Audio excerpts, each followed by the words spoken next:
A motivação é algo indispensável para o bom desempenho do trabalho.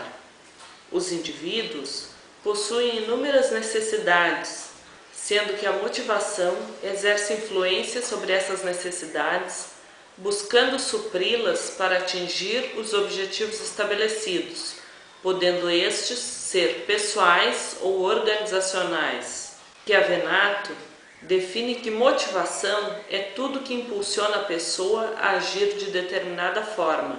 A teoria da hierarquia das necessidades de Maslow classifica as necessidades fisiológicas e de segurança como necessidades de ordem mais baixas.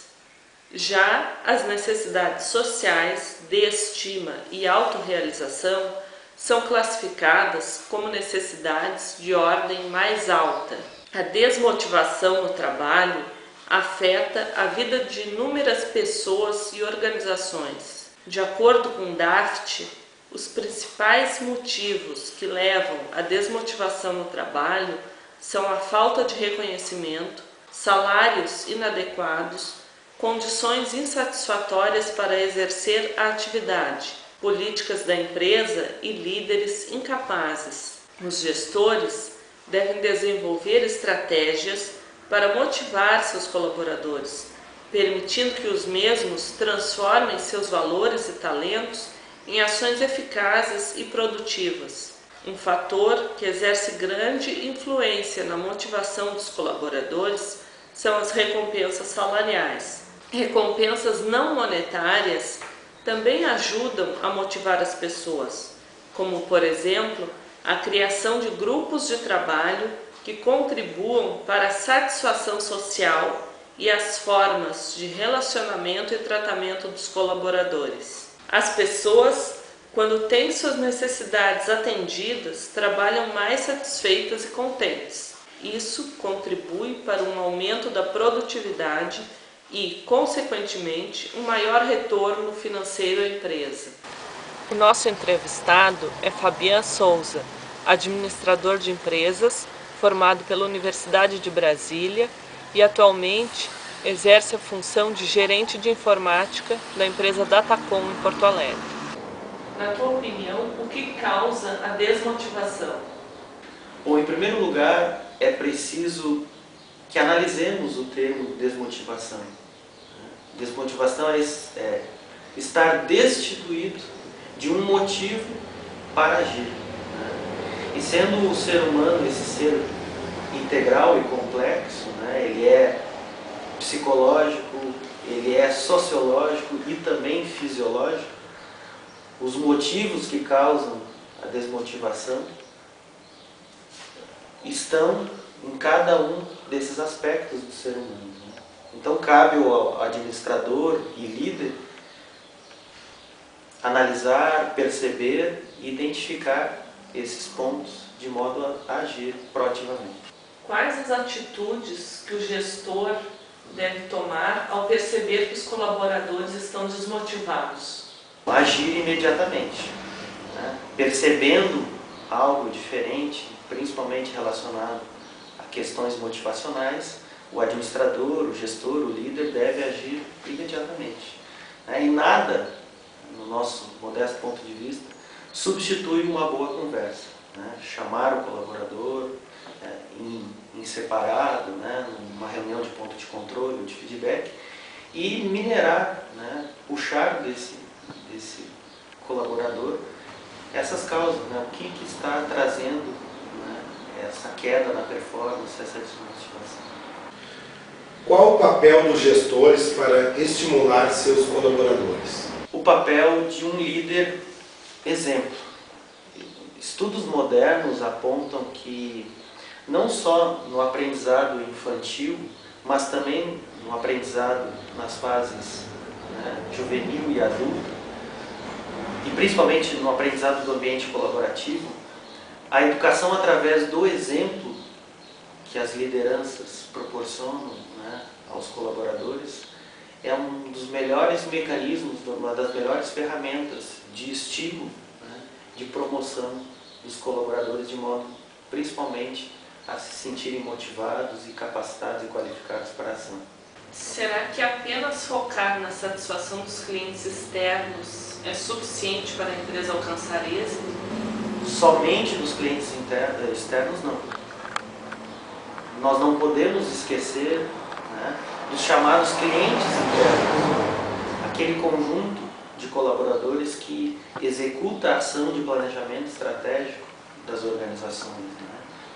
Dada a missão, a visão que a empresa, né, que os gestores, executivos e acionistas, né, em conjunto formaram, cabe a esses clientes internos, né, colocar esses planos em ação.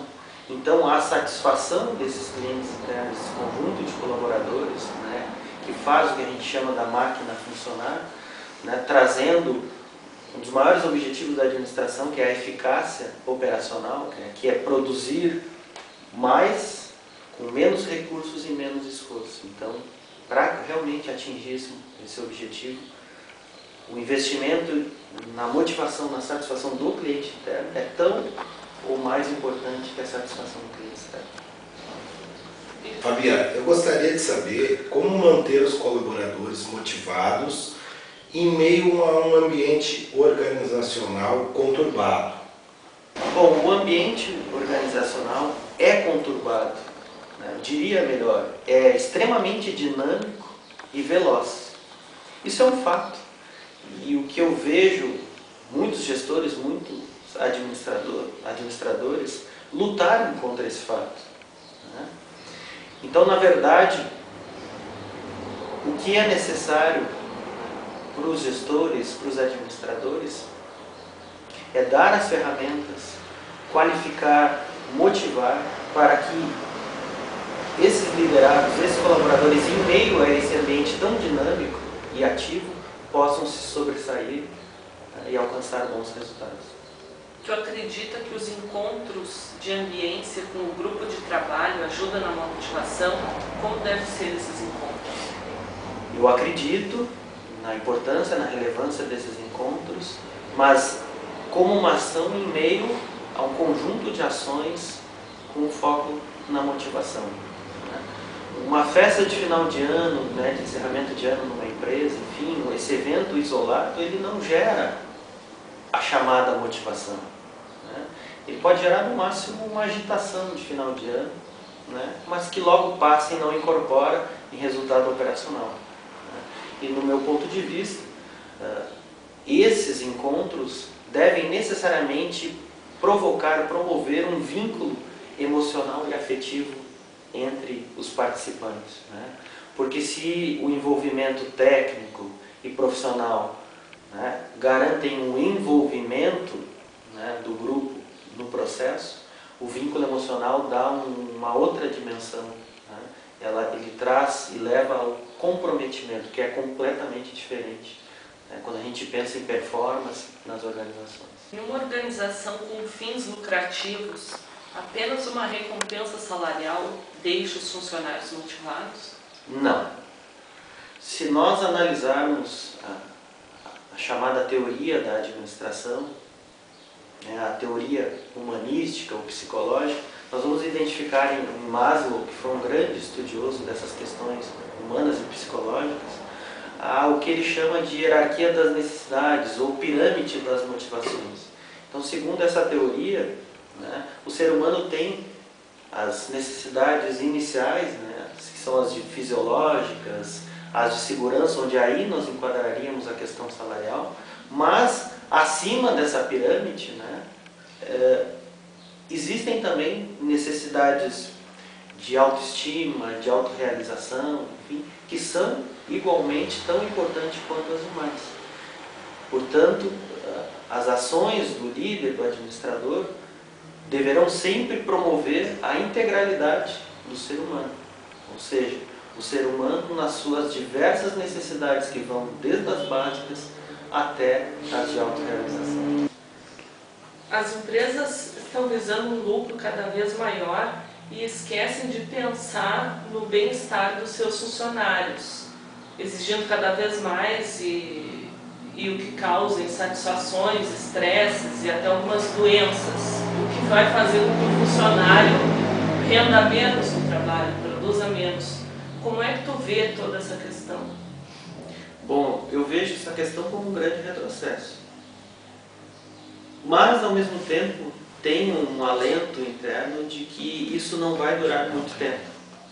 Porque, na minha modesta visão, esse modelo de gestão de recursos humanos, de gestão empresarial, é um modelo que ele não é lucrativo, que ele não gera resultados positivos, principalmente no médio e no longo prazo.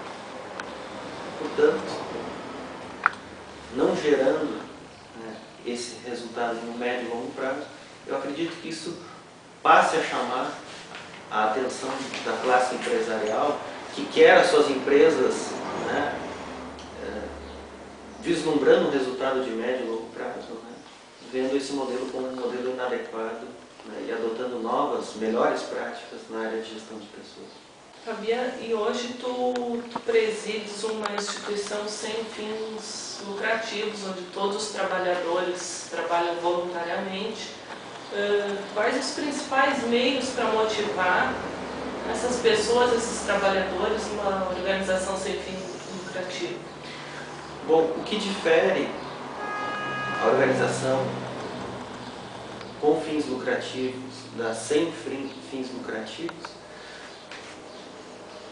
é algo muito limiar, né? muito sutil. Na verdade, numa organização sem fins lucrativos, valem as mesmas técnicas, as mesmas teorias, que é o gestor motivar o seu quadro de colaboradores e apoiadores para que mantenham aderência com a missão daquela organização, com a visão, né, que aqueles que pensam essa organização querem levar à execução, o planejamento estratégico e as ações de curto, médio e longo prazo. E também é importante que o administrador e os colaboradores tenham um entendimento que, na verdade, há um lucro.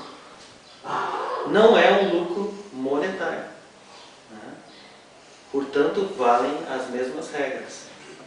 Os colaboradores, os administradores precisam levar aquela organização a um resultado positivo, ao lucro, que é contabilizado de uma outra forma, né? Estão aí, né, nas organizações não governamentais, principalmente de ações sociais, os balanços sociais demonstrando esses indicadores. Muito obrigada pela entrevista. Eu que agradeço pela oportunidade.